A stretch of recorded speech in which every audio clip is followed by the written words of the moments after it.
Alex, you good?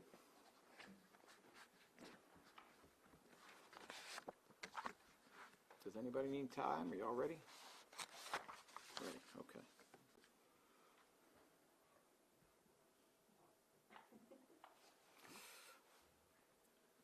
Happy Monday, and thank you all for being here. This is the DA's office's normal Monday press conference in which we address a couple things. One of them is gun violence over the prior week, and then there is usually an additional topic. For example, a unit in the office or particular cases. Today we will be speaking specifically about some gun violence cases and talking about those details. I'd like to start out by acknowledging people who are here. First of all, we have with us the Honorable Carolyn Engel-Temin, First Assistant to the District Attorney's Office, who, as many of you may know, has been First Assistant in the office now for just over 4 years, and has worn about every hat that you can wear in criminal justice during her very distinguished career. We have Joanne Pescatore, who has just been named the Chief of the DAO's Homicide and Non-Fatal Shootings Unit. For those of you familiar with ADHS Lightsey, she's assuming another very important position in the office, but congratulations to ADA Joanne Pescatore for being named the Chief of the DAO's Homicide and Non-Fatal Shootings Unit. We have with us Dave Osborne, who is the Assistant Chief of that unit, as he was previously. We have with us Deborah Watson-Stokes, who has just been named Senior Advisor for Professional Development and Special Projects in the DA's office. This makes her a member of the executive team. Congratulations in that regard. Deb Watson-Stokes, based upon a very long and very impressive career handling primarily homicides and other aspects of gun violence, will be advising, as noted, with professional development within the office, recruiting, retention, other matters in the office, but she also will be focusing on special projects. And some of those special projects will include some very, very interesting matters relating to gun violence. We have with us the Reverend Myra Maxwell, who was recently named the Executive Director over not only CARES, which she headed before, but Executive Director over the DAO's Victim Services Support Division. So that puts her over not only our Victim Witness Coordinators, but also CARES under its new supervisor, Melanie Nelson, who used to run Northwest Victim Services and is not here today. Special thanks to Pastor Robert Fontel, who is the senior pastor at Calvary Christian Church here. Thank you so much for allowing us to be in your space, this wonderful house of worship, and thank you for allowing us to do it in a community that, like many other communities in Philadelphia, is having to deal with challenges from gun violence. So in terms of the data, I'll turn to that quickly for a few minutes. The year-to-date number of homicides, these are not all with guns, but as you know, the vast majority are. 37 homicides today. This date last year there were 36. This is a slight increase from terrible to terrible, and that's where we are with homicides. This is a truly terrible crisis that we are suffering through, as is most of the country. During the last week, from January the 15th through the 21st, we saw 7 homicides, 29 non-fatal shootings. There were 145 gun or gun violence incidents. 105 arrests were made by law enforcement, 104 cases opened and charged from those 105 arrests. Cash bail continues to fail us, frankly. And I won't get into that too much for the sake of having time to talk about these specific cases. There are 5 particular shooting cases that I'd like to talk about briefly. There will be more in-depth discussion, and there will be more in-depth answers available, both from ADA Joanne Pescatore, but also from Dave Osborne, after I go through the summary of these 5 cases. So this morning at about 4:38 a.m. in the 39th Police District, a 23-year-old black male was shot 9 times on the 1400 block of West Allegheny Avenue. The male was transported by medics to Temple, and he was later pronounced. This investigation remains ongoing. No arrest has been made by PPD at this time. Anyone with information should immediately contact the Philadelphia Police Department's Homicide Unit at 215-686-3334. Second shooting on Sunday night at approximately 9:23 p.m. in the 2nd Police District. An approximately 31-year-old black male was shot once in the upper left chest, once in the back, and once in the right leg. Inside the Wild Crab restaurant on the 2000 block of Cottman Avenue, the male was transported to Jefferson Torresdale Hospital by medics and placed in critical condition. No arrest has been made by PPD at this time. The investigation remains ongoing. Anyone with info, 215-686-3154. That's Northeast Detectives, 215-686-3154. Third shooting. On Saturday, about 8:56 p.m., in the 16th Police District, a 16-year-old black male was shot 7 times through the lower part of his body in the 800 block of June Street. Male was transported to Presbyterian and listed in critical but stable condition. No arrest made by PPD at this time. Investigation is ongoing. Anyone with information, PPD Southwest Detective Division is 215-686-3184. Fourth shooting. On Sunday at about 2:22 a.m. in the 15th Police District, a 43-year-old black male was shot 1 time in the left wrist on the 1500 block of Pratt Street inside of a deli. The male was transported to Frankfurt Torresdale Hospital by medics and placed in stable condition. No arrest has been made by PPD. However, a gun was recovered. This investigation remains ongoing. Anyone with information should contact PPD's Northeast Detective Division at 215-686-3154. And the fifth and final shooting that we're going to highlight at this time occurred on Saturday at about 7:38 p.m. in the 1500 block of Arrott, A-R-R-O-T-T Street in the 15th Police District. An approximately 23-year-old South Asian male was shot 1 time in the left side inside of a neighborhood market. That male victim was transported to Temple University Hospital by medics and placed in critical condition. A 28-year-old male was shot 1 time in the left arm and 1 time in the left side. That second male is a suspect in the robbery. He was also transported to Temple University Hospital by police and placed in critical condition. That second male is held as a prisoner by police at this time. Anyone with information regarding this shooting should contact PPD's Northeast Detective Division at 215-686-3154. Let me be clear, although it should be mighty clear by now, that this office believes that reform is necessary to focus on the most serious and most violent crimes so that people can properly be held accountable for doing things that are violent, that are vicious, and that tear apart society. We believe in focusing on the most violent and most serious crimes. That is why, shortly before the pandemic, our conviction rate for gun violence was at about 83%. That is what we believe. It is the reform that enables the resources to go to where they are most needed. And likewise, it is the reform that regains trust in the community, so community will help us by testifying, by providing information, by telling us things that are about to jump off. There's actually a very interesting article in the Washington Post, I believe this morning, it's either this morning or yesterday, talking about the perspective of many different cities and reiterating what we have been saying for a very, very long time, which is that we have an opportunity to invest in very serious ways in prevention with the relief money that is coming through the pandemic, that mayors in different cities have taken it seriously, and in particular in St. Louis, where they've had a terrible problem with gun violence, have already invested in those measures with some positive results. The other point that it makes is that there must be a very serious focus on the most serious crimes. We cannot continue to waste resources and time on things that matter less than the truly terrible crisis that we are facing. So anyone who has any thought of picking up a gun, pointing at another person, and pulling the trigger, let me make sure that you understand where I am coming from. If we get you, we will prosecute you very vigorously, and you will be in a jail cell for a very long and appropriately lengthy period of time.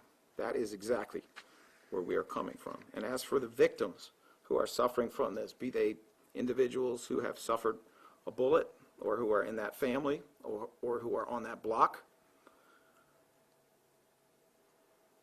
Our CARES unit, our victim witness services are here to help, and we look forward to working with all other entities who are here to address your needs, including the trauma that you have suffered.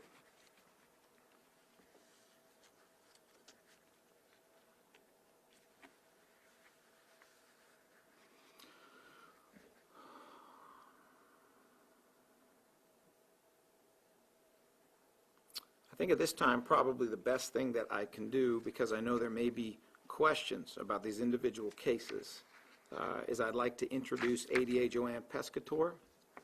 Both she and Dave Osborne will be available for questions on these cases later, but I'd like to give our new Chief of Homicide and Non-Fatal Shootings an opportunity to address you on these cases in particular.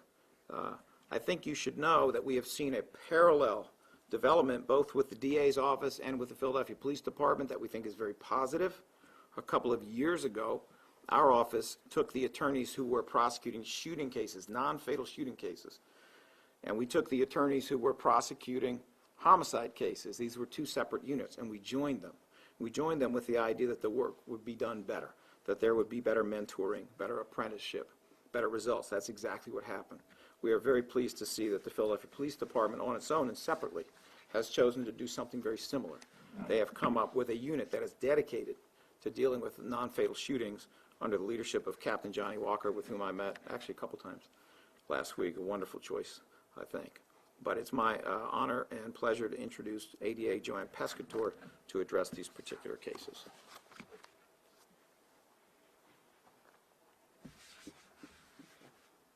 Does anyone have any questions before I start talking?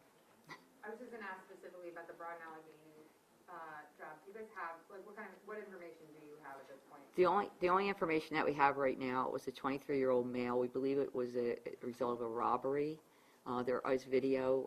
The case is still being investigated. As you can imagine, the police are out there looking for video now. He was shot approximately 9 times, 8 times in the back, but they feel like it was a robbery. Apparently, he's the son of a Philadelphia police officer, and he was home from school. So that's the information that I have right now. So he was a Temple student, do you know? I don't know where he was a student. I just was told that he was home from school, and it's a 23-year-old male. Any questions on any of the other cases? Was there an update about the attempted murder charges? For the police officer? Yeah. Oh, sorry. Dave has that case. He's actually assigned to it. Good morning.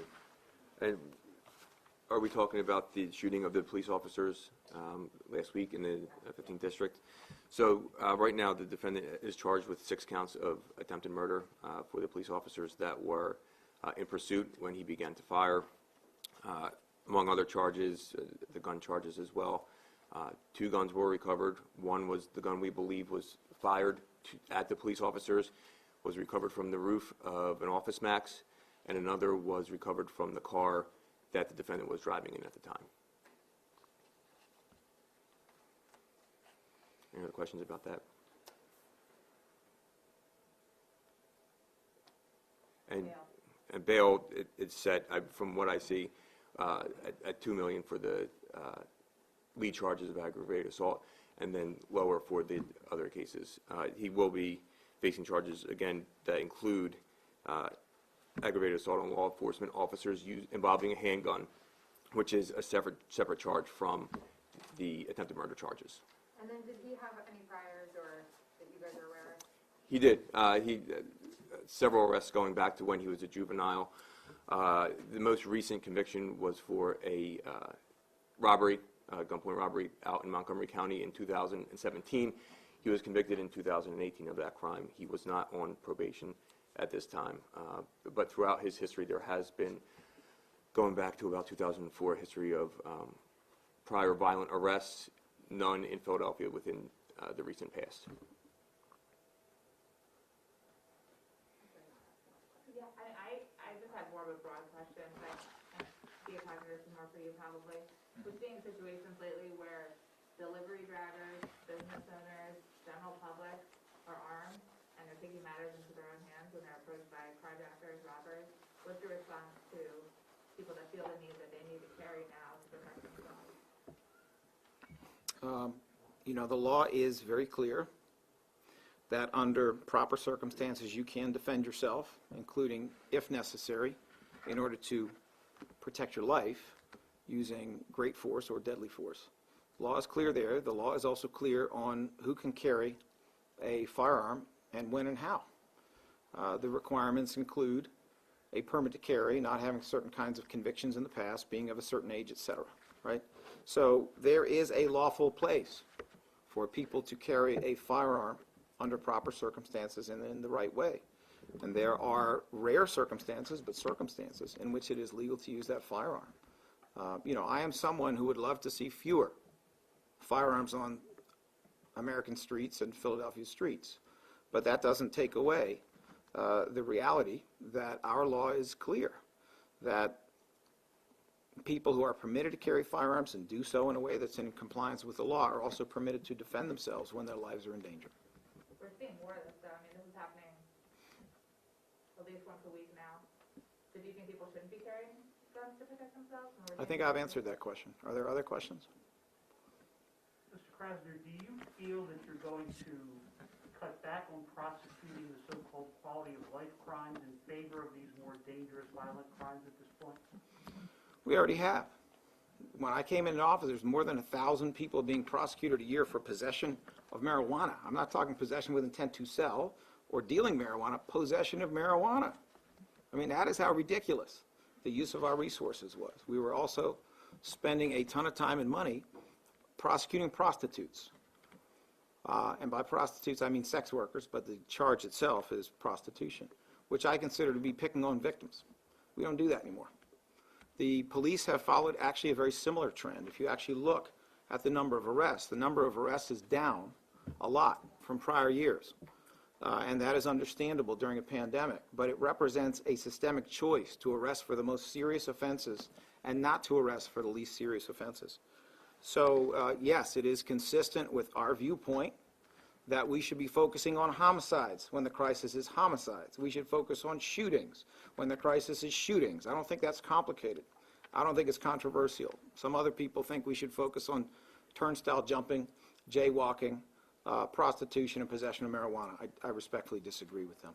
Yes? What about gun possession cases? I mean, that's, you guys have the dismiss and withdraw that's on the data dashboard, and it looks like more than 600 were dismissed or withdrawn last year. I don't know which of the two because they can't parse it out. But you talk about this. I mean, you have to have a gun to shoot somebody, have a gun necessarily, not all the time, but for homicides, that's how most of the homicides. So where do you kind of draw the line? So, you know, one of the problems, and frankly it's a problem with KYW's reporting, is that people seem to be not to understand what those statistics mean. If you actually, to be fair, I've asked the office. Okay, if I may finish. If you actually look at the statistics, what is going on is the overwhelming number of gun cases are getting past the preliminary hearing and being held in a posture to go to trial. Thousands of those cases. But the reporting is not on the fact that we are so successful in getting those cases past the preliminary hearing, where they wait because we have a pandemic that has closed courtrooms and made it very difficult to dispose of them. The reporting is on that much smaller sliver of cases that are being thrown out at the preliminary hearing, sometimes because police are unavailable, a civilian witness is unavailable, or we have, you know, some other gap in the case because, frankly, it just wasn't a strong enough case. The reporting should be fulsome. The reporting should say it all. And if the reporting actually said it all, then what it would say is we're having remarkable success in getting these cases past the preliminary hearing, and we are dealing with an issue that confronts all of criminal justice, which is the difficulty in getting cases to trial, especially jury trial. For those of you who have not followed it, Pittsburgh has completely stopped doing jury trials at this time. Allegheny County does not do any jury trials. And what that does is create a system where people can continue their cases, because there's no real threat of having to go to trial, and so it slows down the system. Philadelphia has done much better than that. At this point, we are at 4 jury trials a week. They've been trying hard to expand to 8. If they actually got to 8 jury trials a week, pressure would exist to dispose of cases. But the reality is we're doing a very good and very vigorous job of going after prosecuting gun cases in an appropriate way. Are there other questions? Mr. Krasner, there's now an intimate website calling for people to sign a petition. site, but anything you want to say in response to that? I would like to say good morning, Kellyanne Conway. It's always good to hear from you. I think it says a lot when someone picks a campaign manager with the legacy and the background of Kellyanne Conway. That's what I have to say. Are there any other questions? Juvenile cases, are you guys appealing decertification? I'm sorry, what's the question? Or when it comes to juvenile cases, are you guys actively appealing decertification hearings? We do appeals whenever they think they're appropriate in all areas. Obviously that is not the topic for today, so I didn't bring any data for you. And as you also know, Ms. Johansson, not everything that happens in juvenile court is for public inspection under the law. Are there any other questions? I have questions about two previous cases. I don't know who would be the best answer, but 59-year-old Kim Ezell has been missing from North Philadelphia for 2 weeks. Her roommate, there was an arrest and a killing of her roommate. Is that suspect cooperating in her, finding her whereabouts, or is she still missing? Dave will handle that. He actually approved that job. I did. I approved the case in the killing of the roommate. That investigation is still ongoing. Yes. The defendant is not cooperative at this time. However, there are leads and information that we have, and we are optimistic that we're getting closer at this time. But that defendant is not cooperative. She has not been found. And then the 14-year-old that shot the attempted robber in the Full Pizza shop, that was several weeks ago now. I know you said you would let us know if there was an update in that case, but I was curious.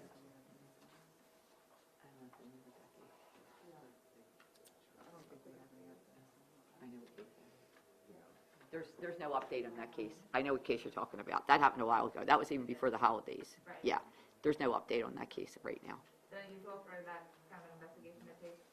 I'm sorry? Is it unusual for that process to take this long? It could take a while by the time they track down witnesses and look at video and pull things and work on other jobs as well. Yes.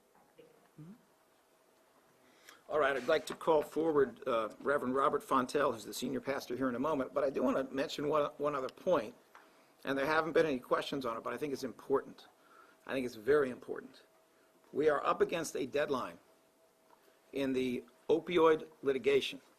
And what I mean by that is that the city of Philadelphia filed a lawsuit a few years ago and has been litigating that lawsuit against bad opioids, against opioid manufacturers, distributors, and retailers. The district attorney's office also filed a separate lawsuit on a separate basis. Our claim had to do with consumer protection. And we have been litigating and fighting these cases, getting the information. I've had a number of employees working endless hours to get the information together so that we can hold these big opioid manufacturers, distributors, and retailers accountable for some time. As you may know, a bunch of attorneys general got together with the opioid distributors, manufacturers, and retailers, and they have come with a kind of a sort of a deal that is, in part, trying to get the city and the DA's office in Philly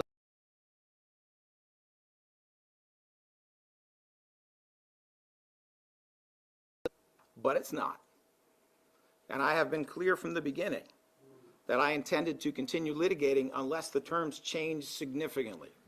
We have said from the beginning the amount of money being offered was too low, it was coming too slowly over 18 years, and it was unlikely to even show because of all of the potential for shenanigans over 18 years to claim bankruptcy or to mess with their accounting or whatever it may be.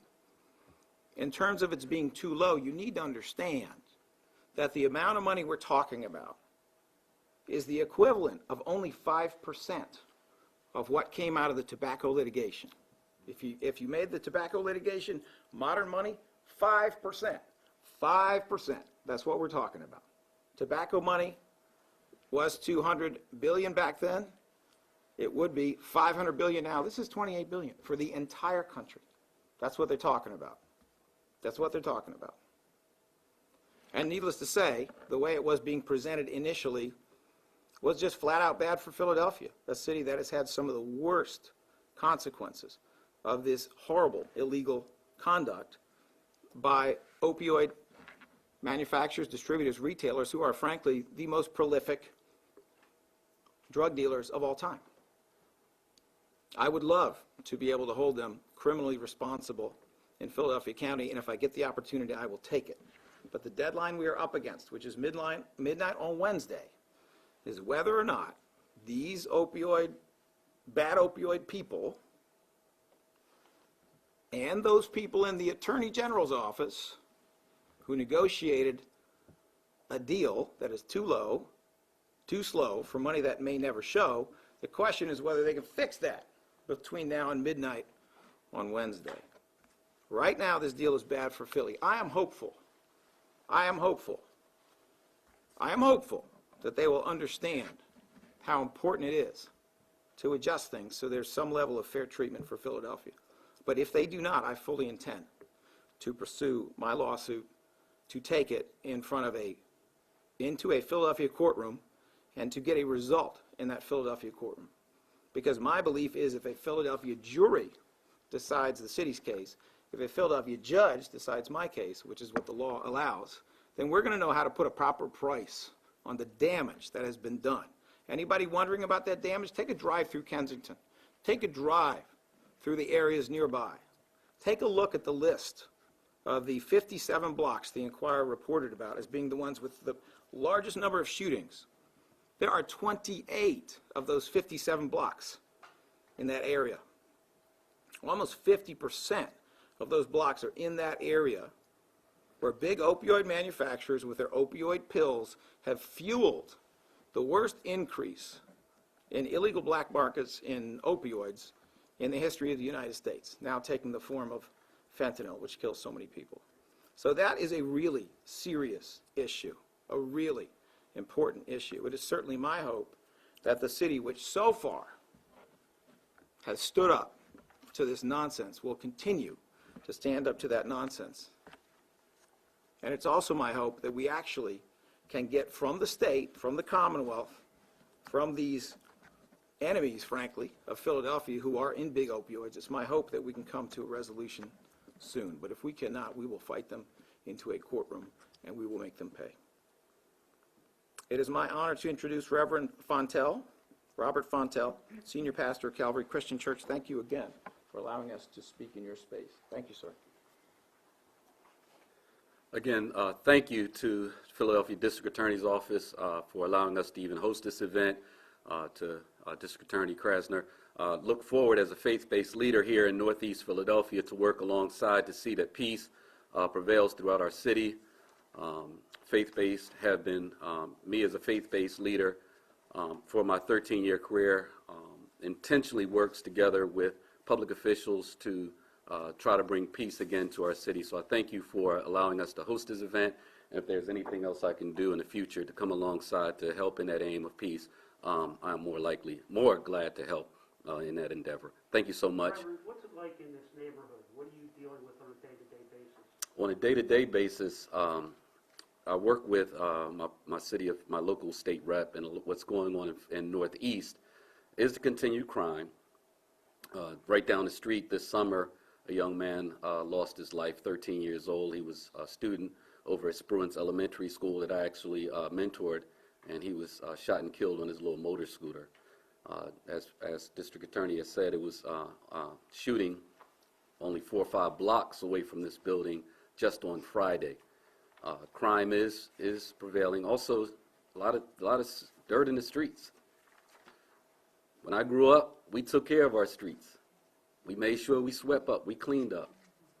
But a lot of trash is being left in the city. But crime is prevailing in our area. Any other questions on a faith-based level? Well, thank you. Thank you, District Attorney. God bless you. Thank you, sir. Just a final word. We already released a statement on this, but I want to make sure everybody understands. In the arrest of Tejan Durham, about whom there was some discussion earlier, this is a terrible crime. I mean, thank God none of these officers were hit after he fired upon them repeatedly. And frankly, he is a fortunate man that he wasn't shot to death on the street, because given his conduct, it almost certainly would have been justified. But I just want to be clear that we take that case very, very seriously. It is completely unacceptable conduct. to behave anything like that, and there will be a very vigorous prosecution of Mr. Durham. Thank you very much. All right. Thank you again. Nice job.